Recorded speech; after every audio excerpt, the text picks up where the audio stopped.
O dia 18 de julho de 1975 é uma data que dificilmente será esquecida pelos paranaenses, em especial pelos agricultores. Naquela manhã, a geada negra arrasou os cafezais do estado, extinguindo uma cultura que até pouco tempo batia recordes de produção. O fenômeno que mudou os rumos da economia do estado é retratado no novo documentário de Adriano Justino, e ele é o nosso convidado aqui no estúdio. Adriano, obrigada pela presença aqui no Caldo de Cultura. Obrigado a você. Foram 2 anos de pesquisa para a produção desse documentário. Como é que foi esse levantamento? Os arquivos, como você sabe, são difíceis de serem acessados, né, em qualquer lugar. Então, arquivos de jornais, de filmes. Então, eu tive que dar uma garimpada em arquivos paranaenses e paulistas para ver o que se tinha da época. E eu encontrei muita coisa interessante. Encontrei filmagens do Palácio Iguaçu, por exemplo, no Museu da Imagem do Som, ainda em película, que mostra, por exemplo, a ida do governador até os cafezais em Londrina, fazendo a visita lá com o presidente do Instituto Brasileiro do Café, o Camilo Calazans.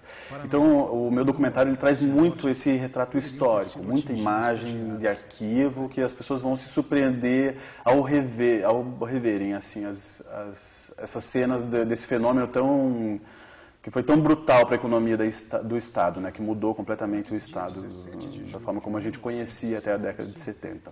E você também buscou alguns personagens, né, que tiveram uma importância naquela época na esfera governamental para recordar, né, todo esse episódio. Que personagens são esses? Bem, eu quis ter essa visão oficial, o impacto daquilo no planejamento do Estado à época. Então eu entrevistei o governador, que é a estrela maior até do documentário, é o governador Jaime Canet Júnior, que além de ser governador era um grande cafeicultor em Bela Vista do Paraíso, tinha uma grande propriedade lá. E para sentir um pouco esse drama, como o governo lidou com esse fenômeno, com a destruição. O governador Canet, ele no documentário ele se emociona, inclusive, ao falar do impacto da geada, porque quando ele desceu em Londrina no dia 19, ele foi cercado, o avião dele foi cercado, nós temos as imagens, o avião dele foi cercado pelos agricultores, que queriam alguma resposta para o fenômeno. E ele, como sempre, foi uma pessoa firme e decidida, ele teve que se segurar e apontar um caminho, e ele foi muito importante também nessa recuperação do Estado. Mas nesse momento no documentário, 35 anos depois, a gente vê que ainda ele se emociona ao falar desse momento. Ele diz, por exemplo, que havia um planejamento à época, quando ele assumiu, porque ele assumiu em 75 mesmo, o governo do Estado.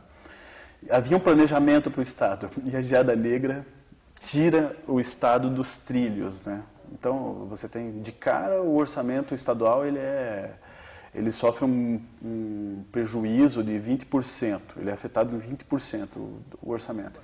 E o Estado ele tem que trabalhar para mudar a cultura, a cultura cafeeira da época vai ter que ser mudada e vai para outras culturas mecanizáveis, como soja, trigo e milho. Então, é preciso todo digamos assim, como é que diz, um dinamismo do Estado para poder responder a esse desafio. Né? E essa geada também ocasionou um fenômeno que foi o êxodo, né? Os produtores rurais acabaram migrando para as cidades e isso tem consequências até hoje. Sim, não tem como você analisar hoje o Estado sem você voltar à geada de 75. Ela foi um fator importante, é claro que ela não foi a causa principal, mas a erradicação do café da forma abrupta como foi feita, não se tinha como você fazer um planejamento para você absorver aquela mão de obra que saiu naquela época. Então, se diz que foram quase 3 milhões de pessoas que saíram do campo, num estado que tinha 7 milhões e meio de habitantes. Então, você imagina o tamanho, a dimensão do impacto da erradicação do café e da geada negra mesmo. Esse documentário você produziu num formato um pouco diferente. Ele não é um documentário para cinema e sim para a televisão. Por quê?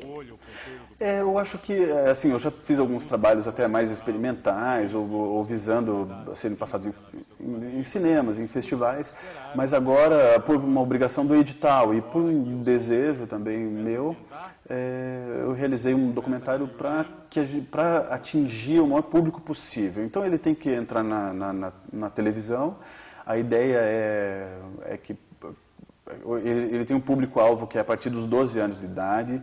Ele pode ser visto tanto por paranaenses como não paranaenses, porque trata de um tema que atingiu todo o Brasil, que é o tema do êxodo rural. Então, não existe um lugar que não tenha passado por esse problema, né? Então ele foi feito com umas janelas bem certinhas para ser passado na TV, né? E também existe a ideia dele ser utilizado como um instrumento didático nas escolas. Sim.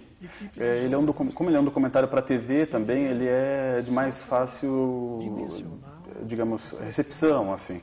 Então, sem grandes experimentalismos, e como ele trata, a gente buscou muito material, fez uma pesquisa muito grande documental e conversou com pessoas-chave para entender ali a dinâmica do Estado. Então ele pode ser utilizado em sala de aula, ele é um reforço bem interessante para a história do Paraná, que é uma coisa que a gente carece, as nossas escolas carecem de um material audiovisual de qualidade sobre temas, né, nossos, né?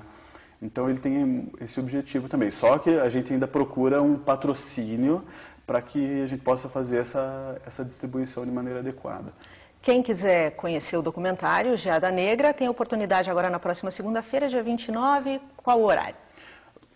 A gente vai exibir o Geada Negra no Museu Oscar Niemeyer, às 8 da noite. A entrada é franca, quem quiser aparecer para rever algumas imagens ou tentar compreender melhor o impacto dessa geada negra, está todo mundo convidado. Então, a gente quer que seja um sucesso.